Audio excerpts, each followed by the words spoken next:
I want to welcome you all to Central Academy of Excellence. I see a lot of faces I know out here in this audience today, and I see a lot of faces I don't know. But I want to thank each and every one of you all for coming. I know I'm supposed to acknowledge those, what they call very important persons here. And I think everyone sitting here is going to be very important as far as I'm concerned, because each one of you all have played a role in these students and their lives, and in changing their lives with where we're going from this point. I want to make it a point to acknowledge some of our community members that decided to come out. Representative Brown, I'd like for you to wave your hand. One of my best partners I could ever have in this community, Ms. Stephanie Smith from the YMCA. She shared this facility with us. And then I want to acknowledge some people from the Board of Education that have decided to join us. I'm sorry, one more community member, and that's Bishop Eric Morrison. Bishop Morrison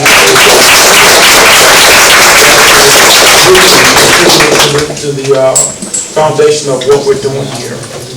Now, I'd like to acknowledge some of the folks from the BOE, and if I don't remember you, if I don't acknowledge you, please don't get upset with me. Charge it to my head, not my heart. I'm still running a school on the other side of this building, y'all. But I know we're on the little period between lunch breaks, and I'm thinking, I know Ray Ray's running around.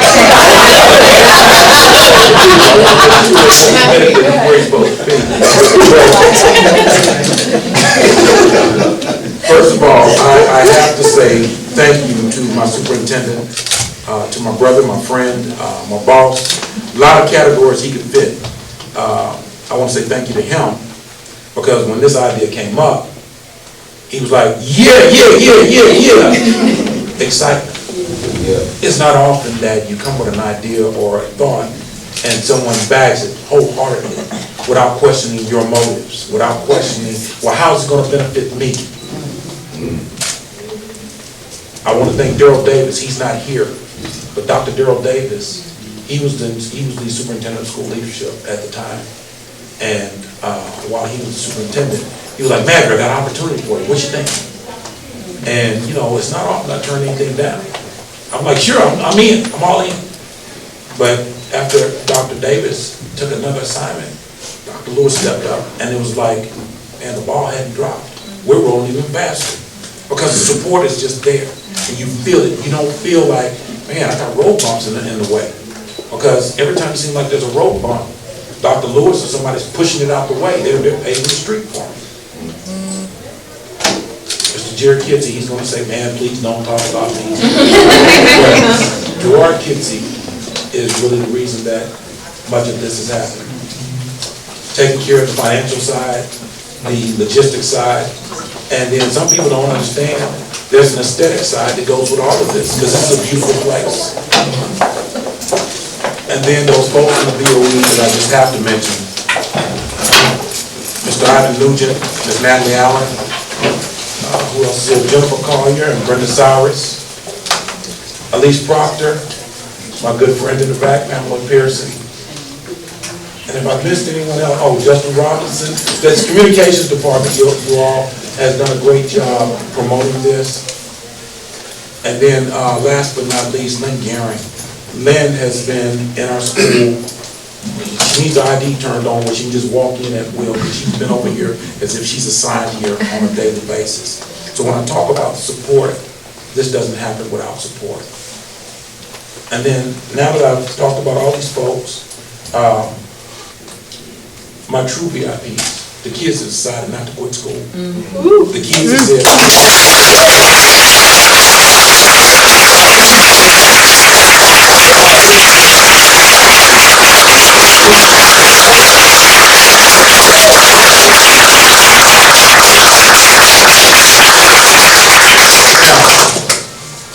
you all are applauding them right now, but they will tell you just about every afternoon I'm out there getting somebody's behind. Your baby's not strapped down. You sling them around. Get the sun out the baby's eye. And now I'm a grandfather. These kids are my kids. Their kids are my grandkids. And I take that wholeheartedly. I took a picture the other day. The baby walked in with the biggest smile.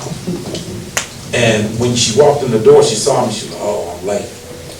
But then as she came, I said, come on in. I started taking pictures of her, and the smile was so big. That's the reason we do what we do. And I want to make sure you all know. See, look around this room. Mr. Manager's not the only one to support you. You got superintendent of schools here. You have the deputy superintendent. You have Bishop Eric Morrison from the neighborhood. We have people that are supporting y'all from all ends. So y'all are the true VIPs. Keep coming to school. Keep doing what you do. And if you need, ask. This didn't happen because it happened. There was a need. So I asked. And it happened. So I'd like you all to be seated, and we're going to move forward with our program. At this time, I'd like to bring up our superintendent of schools, Dr. Mark Bedell, for comments and remarks. Thank you, Mr. Manager. Thank you, sir. Oh, wow. My heart is racing right now, just simply because I had an opportunity to look at some of your children across the hall. I took pictures of several of them. I plan on sharing this with the world, that we as a school district believe in supporting our kids and removing any type of barrier that becomes an impediment to you all being able to obtain your high school diplomas. And in this school system, from day one, I have completely expressed to people that I'm here for children and children only. And what I want to assure every single one of you is that we have your back. Mr. Madry, I couldn't be any prouder of what you're doing. There are people out there who will critique, and they may say you guys are encouraging kids to have kids, and we look at it totally different in this school district. Life happens, right? And it's not something that we're interested in sitting here and saying we cannot do this because of what a few people may think, and they may approach this from a deficit lens. What we said in our school district is that we're going to give our kids every opportunity to be successful.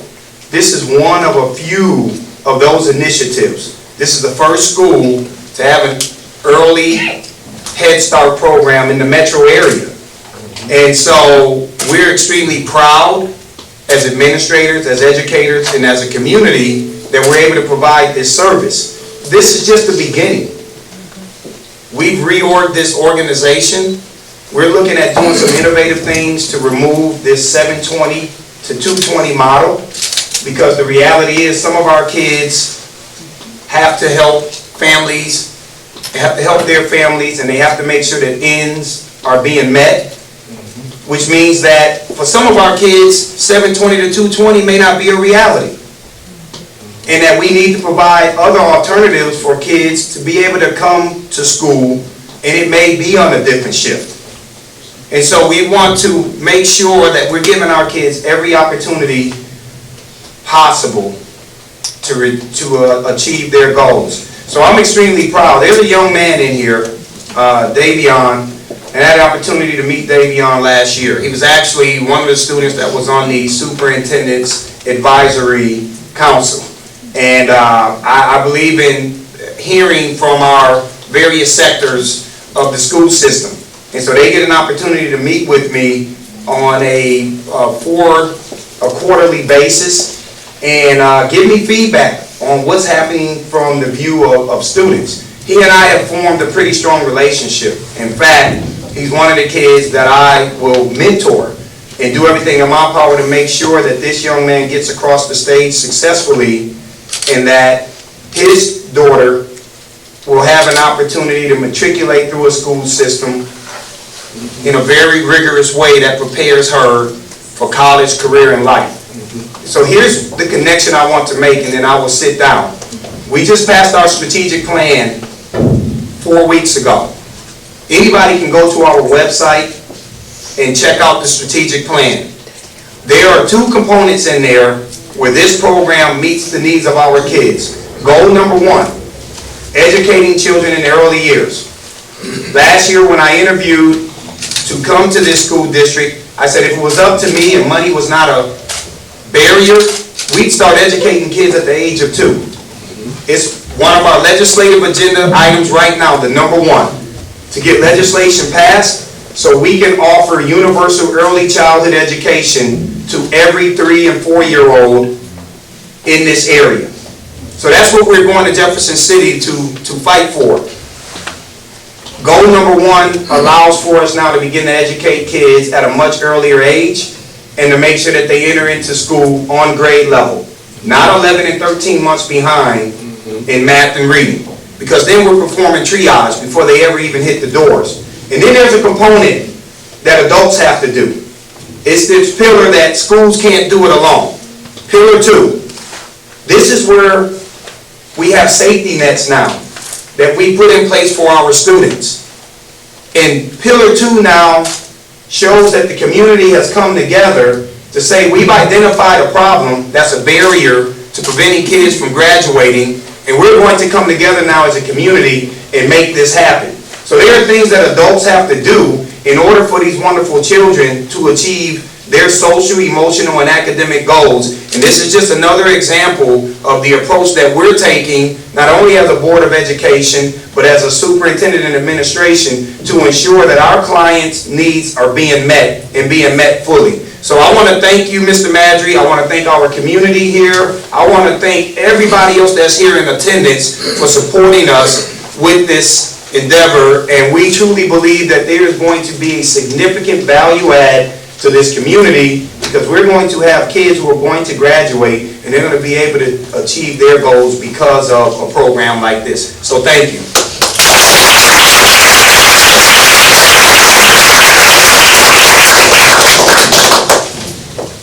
So as we move into this program a little bit further, I called his name earlier, and I said he has done a lot to make this happen. Gerard Kidsey, no one calls him Gerard, but Jerry has been phenomenal. Any concerns I've ever had, or any worries, or any fears I had about doing this, he put an extinguisher on and said this is the right thing. And he made it clear when he brought over Barbara and Beth Ann that, hey, I got the right people to run this. And I want to bring him up at this time so he can tell you all what this really means. Because I'm talking about it from a philosophical standpoint of being a principal. Dr. Bedell is talking about it from an organizational standpoint. But you know what? Mr. Kinsey's going to talk about it from a standpoint of this is the real deal. This is real life. Mr. Kinsey.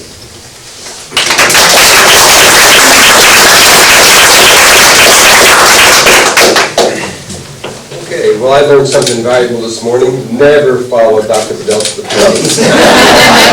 And I can't step it up one level over that. That's tough. Thank you, sir.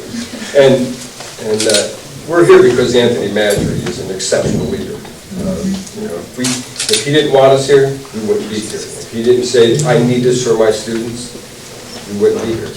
And for those of you that don't know him, you just now felt his passion and his commitment to these young people to make sure they have everything they need to be successful in school.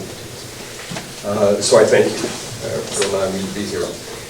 None of this happens without money, and so there's a couple of situations that have occurred that allowed us to get this off the ground.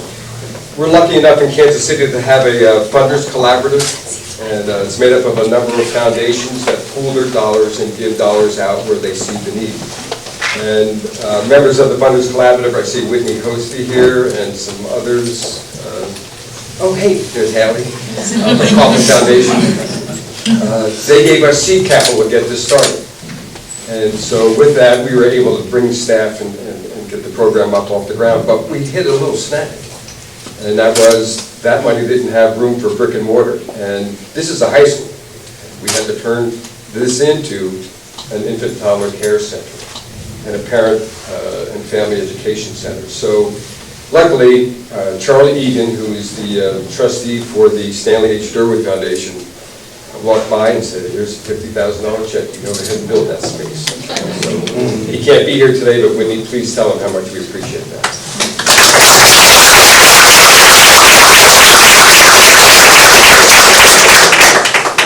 Now, a program isn't a program without high-quality staff, and we have put together a great team here.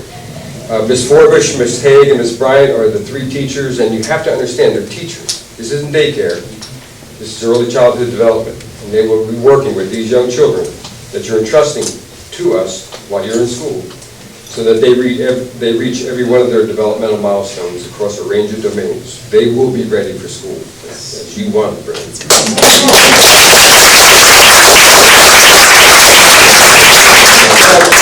We have a philosophy in Head Start. We just don't enroll the child. We enroll the family. Because when it's the parents and other caring adults and teachers working together, that's when a child is ready to walk that path of lifelong learning. So somebody has to orchestrate that. And we have a young lady who's helping us do that named Barbara Williams.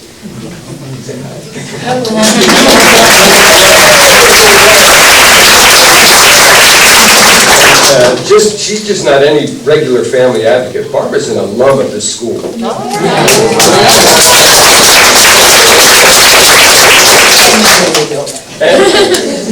And so she loves the school, she loves those children. I've watched her work for 10 years, and I know she loves the students that she's working with, and any of the grandparents that are coming with her. So we've got a team that's going to work here, and they're going to do an outstanding job. Last but not least, Dr. Madry said that I put some things together, and really I had to hire the best person possible to take a vision that the school may have had, take construction needs, licensing standards, Head Start performance standards, policies and procedures, and put all that together, and smile the whole time. And Beth Ann Smith-Royce, you did.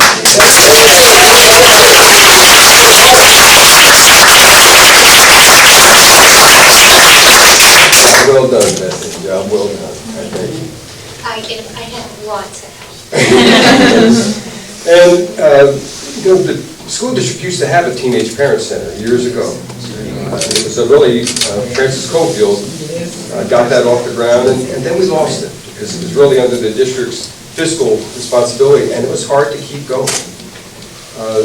The strategy this time around was, let's get some seed capital, but then let's really capitalize on the promise of early Head Start. I think we're seeing the federal government recognize starting earlier is better. And we've applied with the help of Mid-America Regional Council, Mid-America Head Start, and the great guidance of Liz Smith. And we're able to submit an application that was funded. And we now have dollars that will be ongoing. Whatever our budget looks like is one thing, but the federal dollars coming in will assure that we can move forward with this program for future generations as well. So with that, and that's basically an introduction to Clarence Small, the Administration for Children and Families, Head Start. Please come up, say a few words, and thank you very much, sir.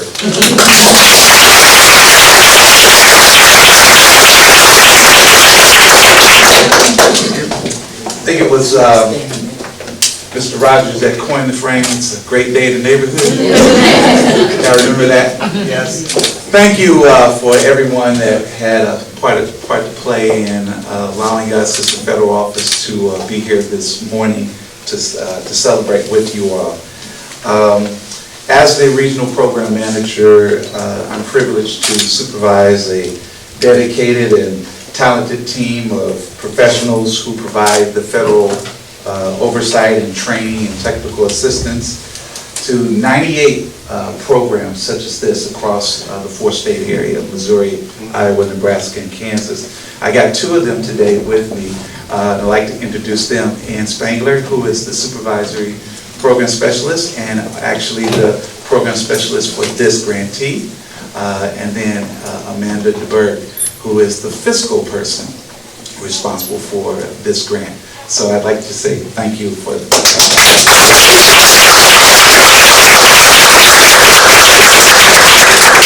partnership, collaboration, and leadership are essential, and that marks, and those are marks toward achieving high-quality Head Start and early Head Start services.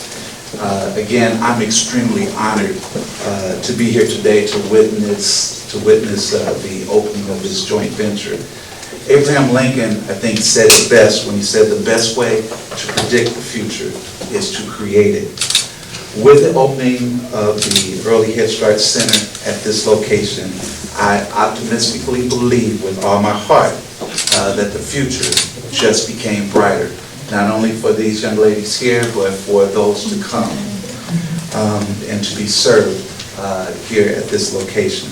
So on behalf of the National Office of Head Start and Linehan, who is the acting director, and all of the members there in Washington, D.C., as well as the regional office, I congratulate the boards of education and boards of Mark, Liz, and everyone who, again, was involved in the planning of this historic occasion. We look forward as a regional office to continuing to support you all any way we possibly can to make sure that this program is a success. And I do want you to know that they'll be hearing about you all in D.C.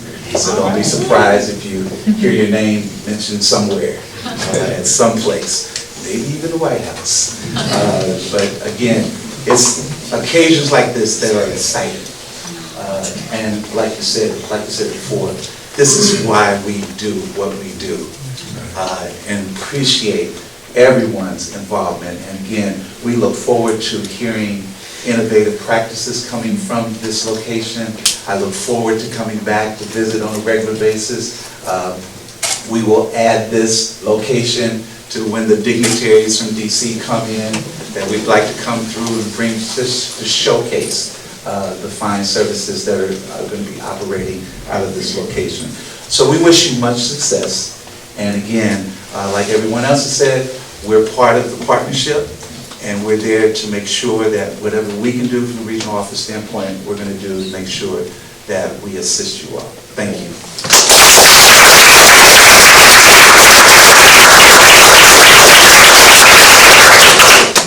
This is a time where I'm supposed to bring up a couple of the parents, and it touches me really deeply, because I'm grabbing two adult parents. But as I grab those two adult parents, I treat all my students as young adults. But I'd like to have Davion and Bless come up for just a moment, because I'd like you all to speak on behalf of your comrades that deal with this every day. And Ms. Campbell's our liaison for the building. She's my lead counselor, but she's that person that she makes sure these kids are all right, that mentally they have what they need to come to school every day, that they're fed so they can get back to school every day. So Ms. Campbell, would you come up with Davion and Bless, please?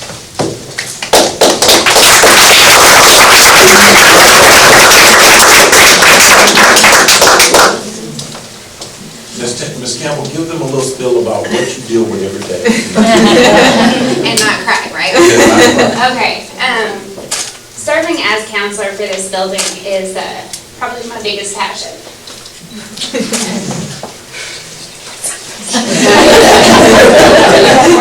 Not gonna cry.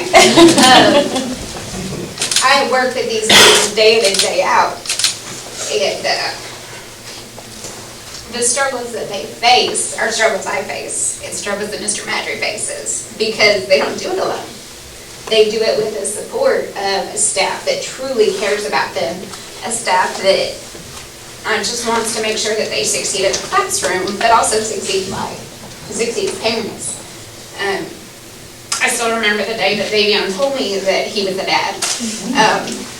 It was a very shocking moment, but one of like, okay, well, how are we going to still get to Northwestern? Like, how are we still going to make it across the stage?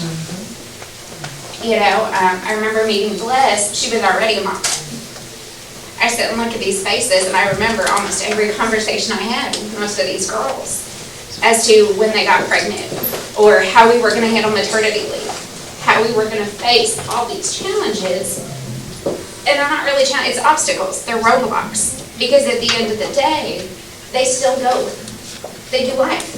Because they now have kids that watch everything that they do. So when they're in this building, it's our job to make sure that they have the support needed to be successful.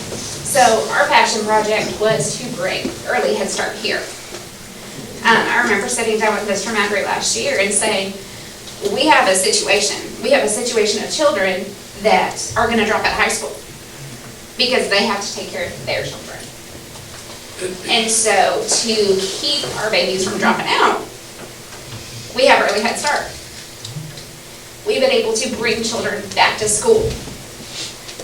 I look at several faces in the crowd, and I remember when they told me last year they had to drop out because they didn't have childcare. And now they're sitting in the audience.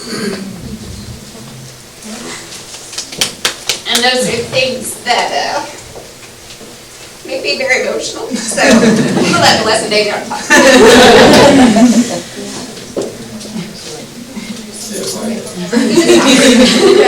Speak from the heart, always.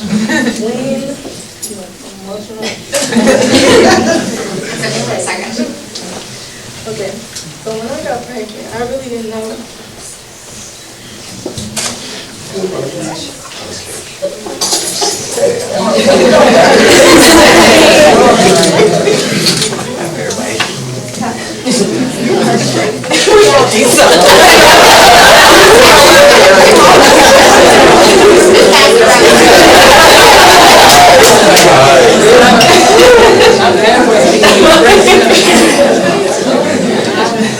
Okay, when I found out I was pregnant, I really didn't know what to do. So, Nurse Barr was the first one to know. I really didn't know what to do. I'm really thankful for the early Head Start. I was really thinking of dropping out. I really didn't have the help I needed at home. Yeah, I'm really, Bentley loves the school. Sometimes he don't like me leaving, but that's cute. he loves learning. Bentley's really smart. I'm just thankful for Head Start and everything they've done, keeping me in school, helping me graduate. I'm done.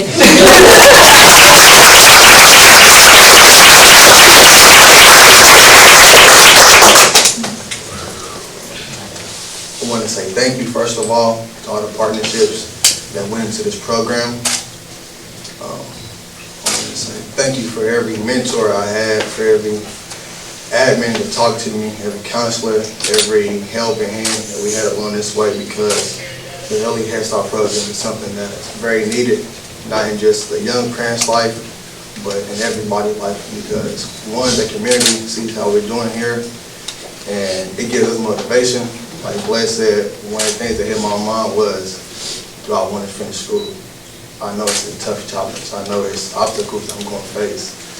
And it's something that we deal with on a regular, but I can say with this program being involved in our life that we are ready to deal with any obstacle and challenges. These young ladies I have here who share the same ship we sail is something that's tough on them, but I know the program is a helping hand to them. It's a helping hand to everybody. And to speak from the heart, I'm very thankful.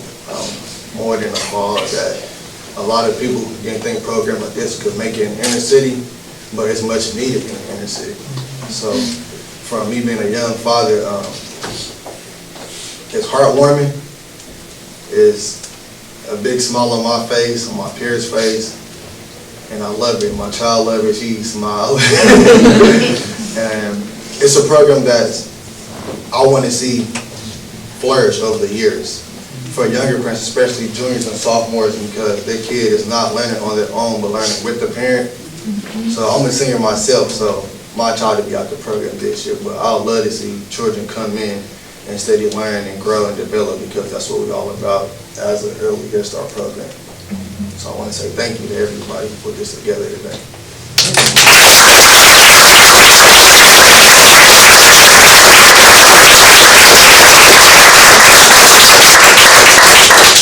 You all, the running joke around here is that I don't just wear my belt to hold up my pants. I'll give you something to cry about. And I tease all the time about it because this is a very emotional place. Because when you're dealing with people's lives, you're dealing with what they're dealing with. You know, I can't tell you how many people in this building and around the city ask me, how's your mama in Houston? It's love. It's love. And with that word, I bring up the last person for this program, and that's Mary Williams-Neal.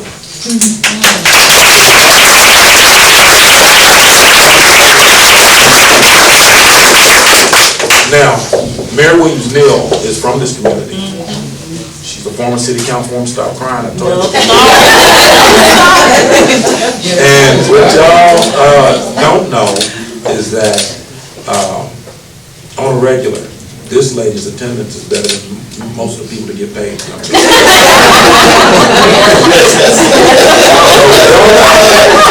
Y'all say all you want to.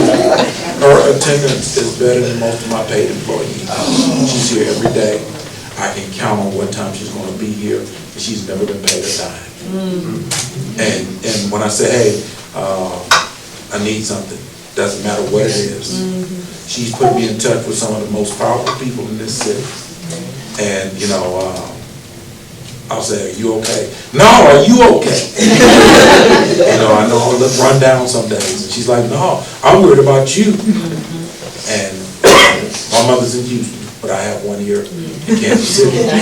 So this love, it doesn't just come from me. It goes throughout our building. The veins and arteries of the love that runs through this building is real and it's serious. So, Ms. Williams-Neal, come on. Tell me.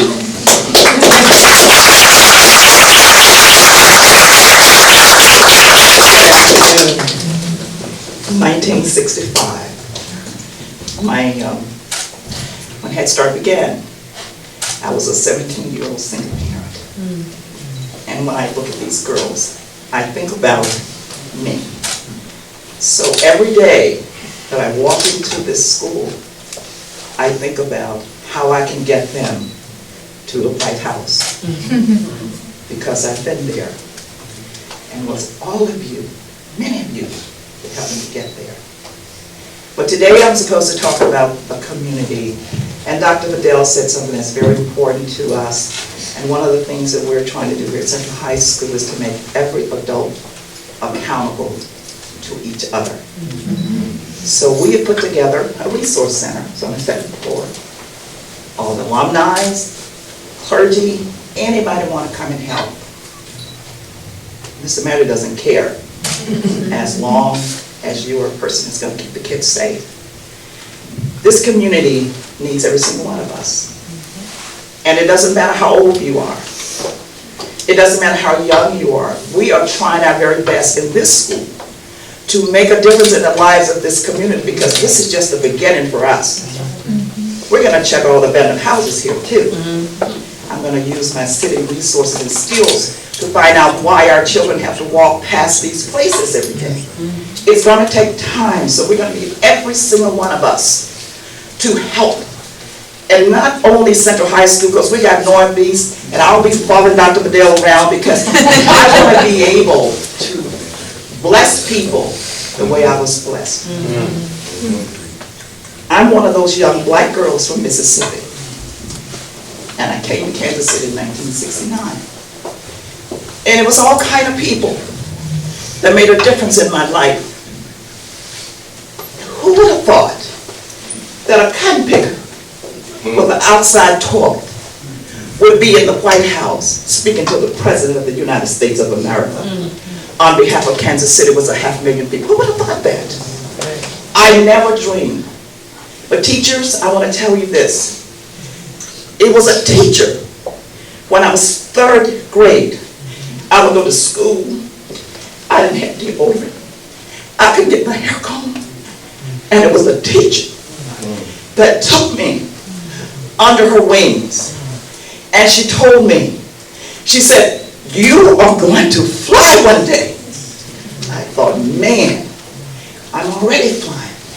Because the house I live in, I can look upstairs and it's raining in it. My mother had 14 children. My father could not read, my mother could not read or write. And let me tell you something.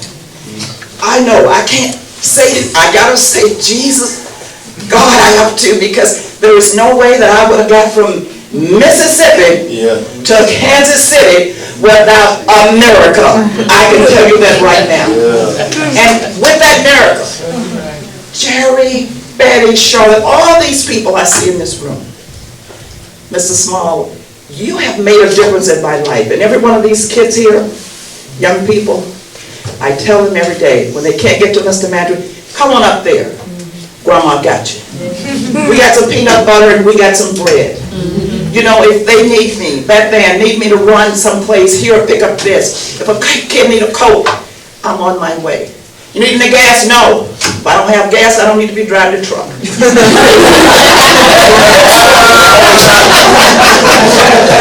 this is what we're all about in this community.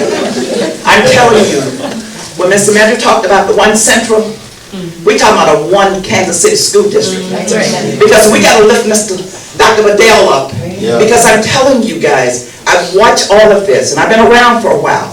And one thing I know, when people start reeling and sliding and rocking, we better stand up and help him. We must help him. We can't just talk it, we gotta walk it. And when anybody says anything to you about the Kansas City School District, you know what I tell them? What role do you play positively in it?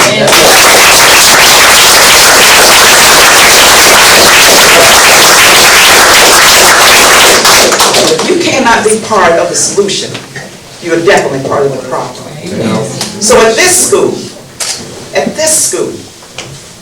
with Mr. Madry, he gave me an opportunity to do what I do best, and that's to serve. I serve at the pleasure of Mr. Madry in this school, Amanda, any of them, they know if they call me, I'm running. Barbara, she needs me, advice, I'm there. That's what it's all about, guys. And every single one of us, no matter where we are, we've got to always take a look at the other person in their eyes when we're passing them. There are teachers here that come to that center, that they talk to me, and they tell me the issues that they're faced with. So I go tell Mr. Madry, because I said, don't talk about Mr. Madry, because if you do, you're going to tell him. So the deal is, we're in this together, and we can win. And we are winners here. And these young people, I want you to know, you can make it. And you will fly. Put your best foot forward. Do what you're supposed to do. Be here on time. Attendance is one of the #1 areas in our district. So if you're here, you'll be able to do what you need to do. And if you need us, don't hold your head down. You got so many people here. I'm pulling for you. I didn't have that. I did not. But yet, when I came to Kansas City, I had people to help me and say to me, you can do it. And they're still saying, you can do it. God bless you.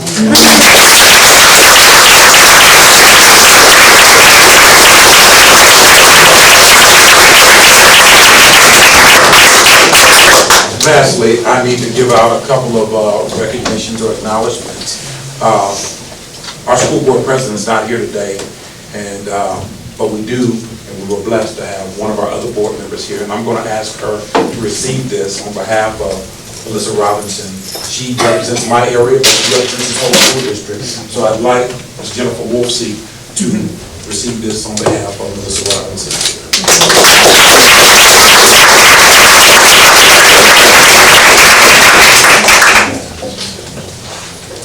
Gerard.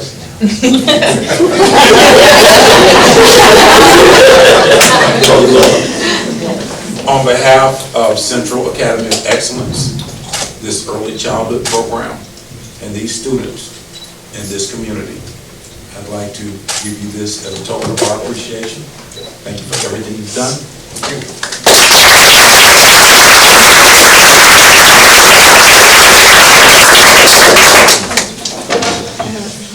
Dr. Anthony Lewis, would you step up, please?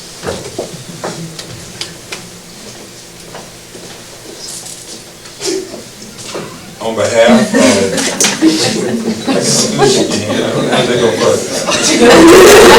before graduation, God struggling graduation. His hands in hands. On behalf of the Central community, one Central, once again. So you throw up your finger for one Central.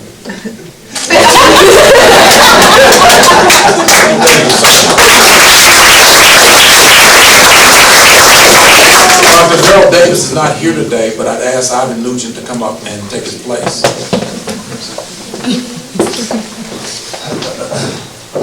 Mr. Nugent, thank you. I finally got a slim fit suit like you. I'd like to thank Dr. Darrell Davis in his absence. I'd like to thank him for everything he's done to help us get here. Thank you, sir.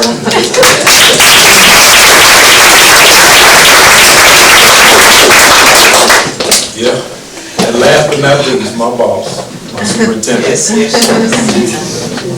My man.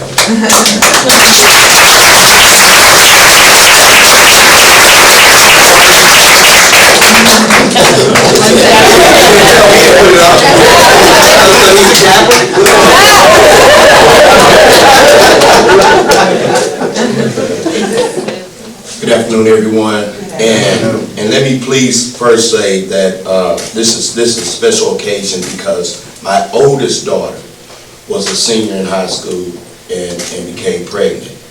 And as a preacher, it automatically, everyone said, oh no, not the preacher's daughter is pregnant. And so she felt so ashamed.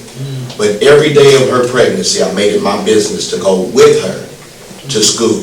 She accelerated. She said, hey, I'll do whatever is necessary. I just, I'm sorry. I'm like, baby, listen, all I need you to do is finish school and don't worry about your baby because your mom and your daddy got her. And so when I see a community of people surrounding you all to exemplify, you don't have to worry, the baby gonna be okay. You just stay focused and do what is necessary to continue on in school and the career that lays ahead of you. Dr. Madry had exemplified a care and a passion that I had not seen in a minute by administrative staff. Some people do it because they just have a job and a check. Show up to school, I'm teaching, then I'm going home. And I hadn't seen anyone in the community in a while that demonstrated so much deep-seated passion that it caused me to say, okay, I'm gonna hang out with this guy right here and see if he for real.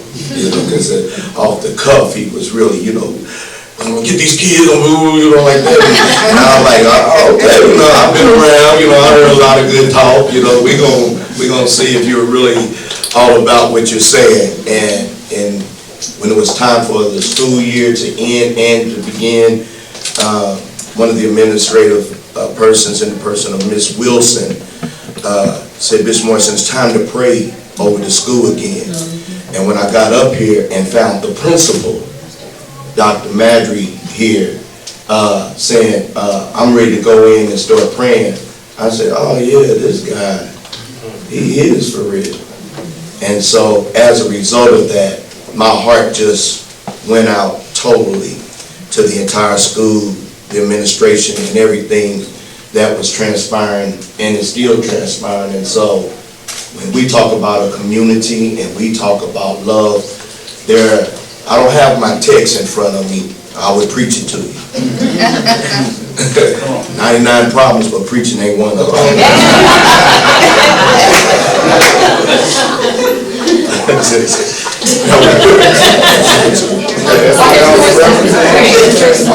right.